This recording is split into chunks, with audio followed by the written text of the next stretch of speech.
Hey, this is Matt once again. Welcome back to another video. This is another paid request, this time for Dan. For those interested in requesting pretty much any type of videos, feel free to send them either directly to my PayPal or join my Patreon. Both links are down below in the info box. And this is for a film called A Bronx Tale from 1993, directed by Robert De Niro. He stars in it along with Chazz Palminteri, but he directed it as well. Now, this was rather good. It's pretty much about a teenager who's narrating about two times of his life. One when he was a kid and one when he was a bit older, teenage level. And the two mentors he had during the 1960s. One was his dad, Robert De Niro, who's a bus driver, just trying to make it day by day, lead the straight and narrow path. And the other is his mob boss guy, played by Chazz Palminteri. And what he learned from these two. And Robert De Niro giving him a hard time with following this mob boss guy, but at the same time there's a reason why De Niro's doing that, for his safety. And then Chazz, he's a mob boss, but he really cares for this kid as well. I thought this film worked because of De Niro's pretty damn solid direction. The way he utilizes music from the 60s, there's a lot of pretty damn good music that really makes the time period come alive, and the dialogue felt natural. When he's narrating as a kid and he was looking at these people, he sees an overweight guy's like, legend has his shadow once killed a dog. And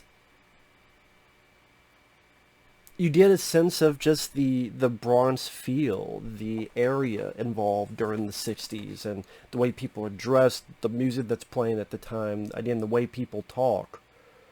It just seemed natural. And even though it's 2 hours long, it felt like it went at a good pace. And what I mean by natural dialogue, like when this kid sees the shooting, but he doesn't say anything, and Chazz Palminteri really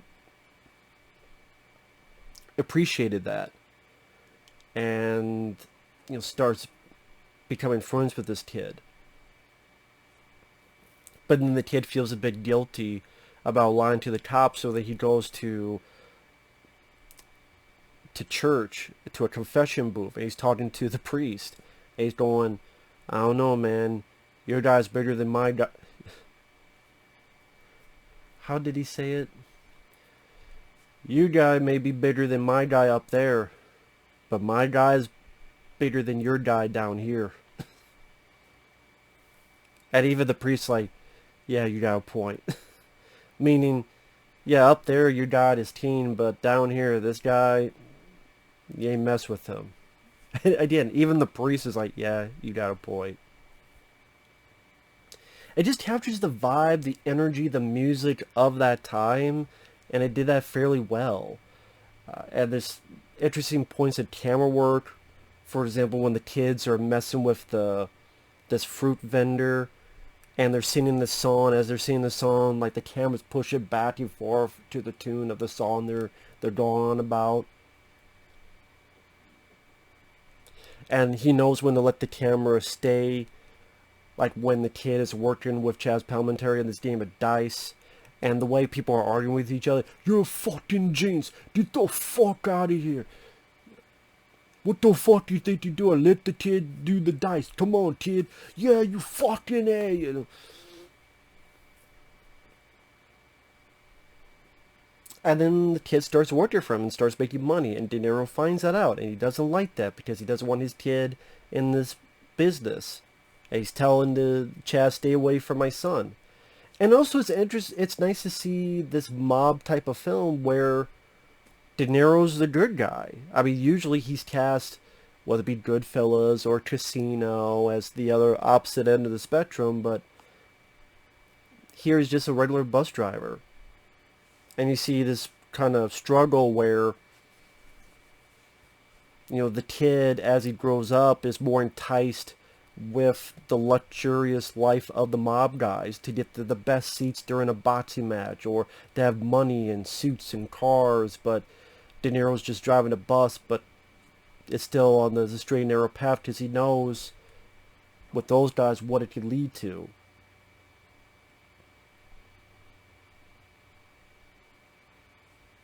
As De Niro says, people don't love him, they fear him. There's a difference. Which is a good point. And maybe a good 30 some minutes or so is when he's a little kid. And then the rest of the film is in 1968 when he's much older. And while he told his dad he would not deal with him, he still stealthily, he sneaks through to the bar and helps Chazz Palminteri with his business. And Chazz, like, keeps his presence as a mob boss, but it's nice to see his dealings with this younger kid and giving him advice. For example, there's this one guy that owes the kid $20. And he always runs away. And Chazz going, hey, you know, what did that cost you, $20? Hey, it was cheap. That means it was cheap to get rid of him. You got off cheap.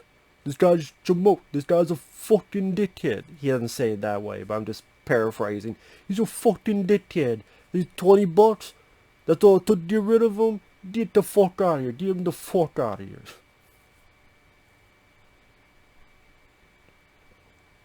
I didn't. He doesn't talk like that, but he does a much better job than I'm doing. I'm doing like the shitty version of it. These people talking like this and saying the fuck a lot. What the fuck going on here? These fucking bikers, they went to the wrong fucking bar. Again, they don't talk like that. Otherwise it'd be like a comedy. But these bikers do fuck around. They did enter the wrong bar and they get their ass kicked for it. I think you still get this struggle between these two mentors, the dad and the mob boss guy. For example, when they're at this boxing game and the kid, he's looking at how Chazz and them are up front. Hey, you come get a good seat. And De Niro keeps looking at him, looking at the kid and going, I don't know how the hell you do De Niro, like,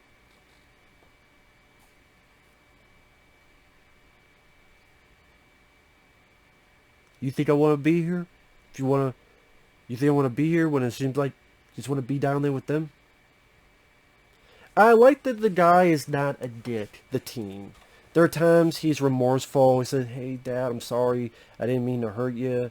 And he's trying to do the best that he can. I didn't mind the actor who played him, Brancato. Sorry if I mispronounced his name. He didn't do a whole lot. I think he was in a little bit of The Sopranos. I think he plays the teenage version of this kid. He wasn't bad at all. I thought his narration, his voice, it fit well with a movie called A Bronx Tale. Like, it doesn't seem like someone just faking it and trying to be a jamook with it. He seemed like, I keep using the word natural, and I think that really helped with the pacing of the film, because it didn't seem phony and didn't take you out of the picture. And you get a bit of a love story where he goes out with this girl who happens to be black, and at that time there's a lot of racial tension, especially between Italians and black, but he's like, I don't care, I'm in love with this girl, and the girl seems rather sweet. The actress did a good job showcasing that sweetness about her. You know, and then Chazz Palminteri, he's a lot of fun. He's a good actor. He's teaching the kid about women. You do the door test. What's the door test? You come out, if you're going around the back, if she doesn't reach out and unlock it for you, she no good. You just leave her and dump her. And the guy's like, dump her? Yeah, dump her.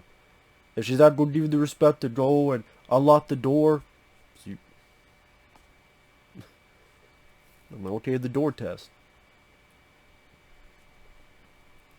And he has some nice nuggets of, what's the best way to put it? Not reflection, but Simple advice.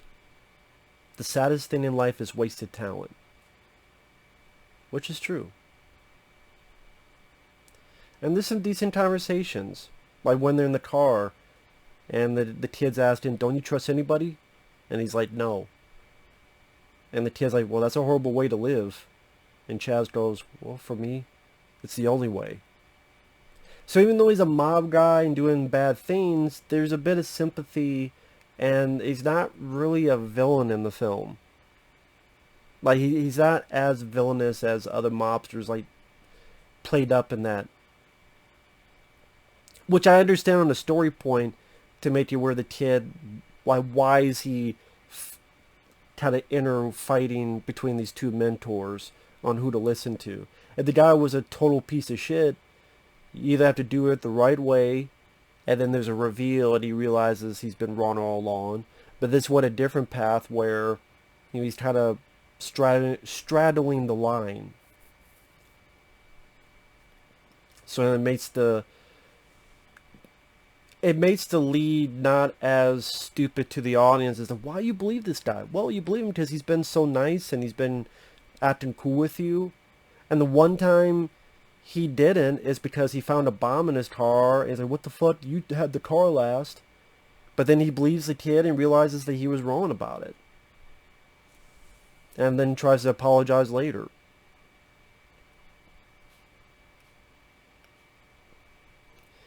There's even the point where he's with his friends in his car and his friends are fucking around and Chazz knows something's up, so he makes him get out of the car. And inadvertently saved his life.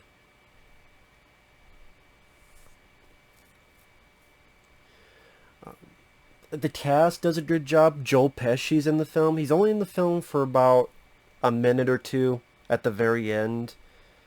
And of course him and Robert De Niro has worked together before. I thought De Niro did a really good job directing this. I think for a 2-hour film, it didn't feel long at all. Because it did the natural, the vibe, the very... Let me see if I can get the soundtrack. Like what the soundtrack was. Because there's a lot of good songs that fit, of course, with the motif as is.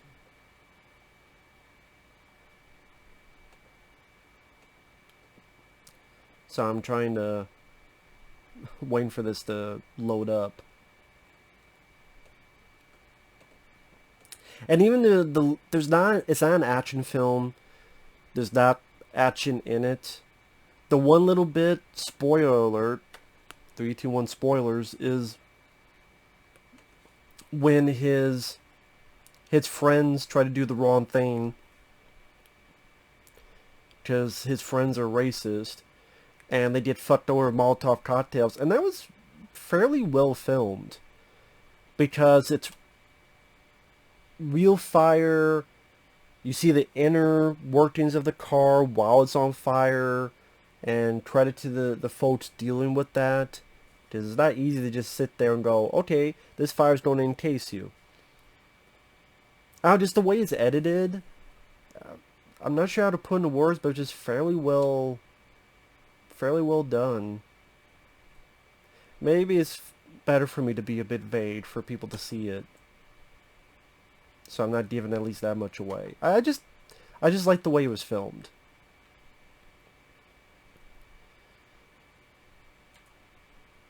Trying to find... Oh, of course, it doesn't list the soundtrack on here. That figures. But yeah, there was some pretty damn good songs in this. I'm just that good with titles. I thought I was going to say on Wikipedia, just sometimes they do that.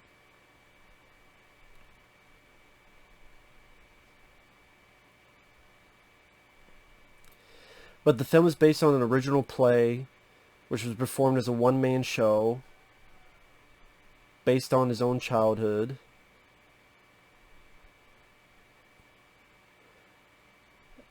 And it's Chazz Palminteri. It was actually based on his experience. So yeah, Chazz Palminteri came up with this. So this is definitely a movie dear to his heart. Because he was the star of the play.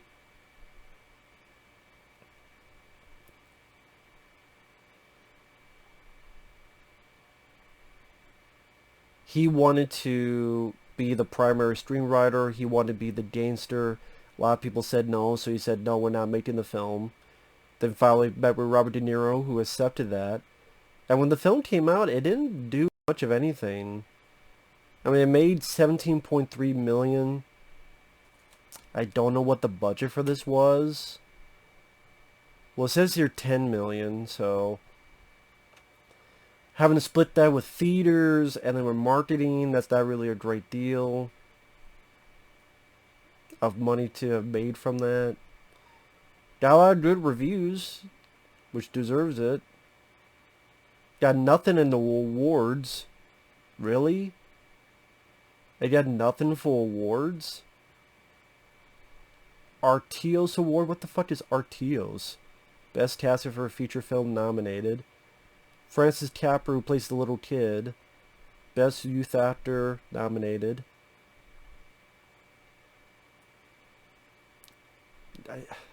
Wow, nothing. Robert De Niro should have at least gotten something for his direction. I thought it was fairly good. I don't even know if Robert De Niro's directed again. The Good Shepherd. That was the other film he directed. Huh. Well, anyway. Yeah, Joe Pesci shows up at the very end. You know, the saddest thing in life is wasted talent. And I don't really have a lot of issues with the movie. I guess I just wish...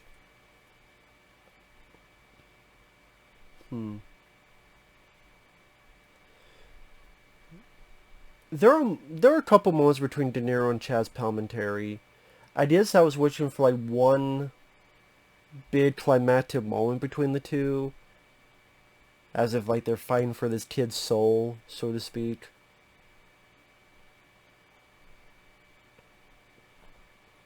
They're really airing out their grievances. Or listen, I want what's best for the kid. Well, so do I. Like near the end, one big, long, good act between the two where they're shouting back and forth.